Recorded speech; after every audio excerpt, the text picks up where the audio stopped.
ఎటువంటి ఆపరేషన్ లేకుండా లేటెస్ట్ టెక్నాలజీతో చిన్న ఇంజెక్షన్ తో నన్ను పూర్తి ఆరోగ్యవంతురాలను చేశారు. Elite spine and pain management centre కి వెళ్తే మీ నొప్పులకు స్వస్తి.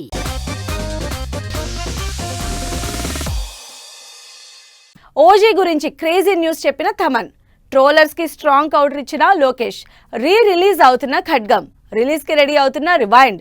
ఈ ఇంట్రెస్టింగ్ న్యూస్ తో పాటు ఇండస్ట్రీ హ్యాపెనింగ్ అప్డేట్స్ బ్రీఫ్ గా చూద్దాం.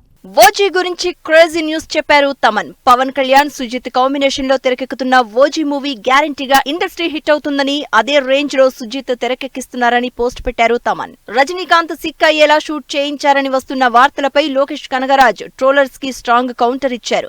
రజనీతో కూలీ సినిమా చేస్తున్నారు లోకేష్ కనగరాజ్. శ్రీకాంత్, సోనాలి బింద్రే లీడ్ రోల్స్ లో కృష్ణవంశీ డైరెక్షన్ లో 22 ఏళ్ల క్రితం వచ్చి బ్లాక్ బస్టర్ హిట్ అయిన ఖడ్గం రిలీజ్ కాబోతున్నట్లు అనౌన్స్ చేసింది. Cine journalist Suresh Kondeti lead role లో Abhimani, the desire of a fan cinema నుంచి డైరెక్టర్ రాఘవేంద్రరావు గ్లింప్స్ రిలీజ్ చేశారు. సాయి రోనక్, అమృత చౌదరి లీడ్ రోల్స్ లో కళ్యాణ్ చక్రవర్తి నిర్మాత, దర్శకుడిగా తెరకెక్కుతున్న రివైండ్ మూవీ ఈ నెల 18న రిలీజ్ అవుతున్న సందర్భంగా ట్రైలర్ లాంచ్ ఈవెంట్ జరిగింది. Crazy hero Venkat police officer role లో హరుడు సినిమా చేస్తున్నారు. మాస్ కమర్షియల్ మూవీగా తెరకెక్కుతున్న ఈ సినిమా నుంచి గ్లింప్స్ రిలీజ్ అయింది.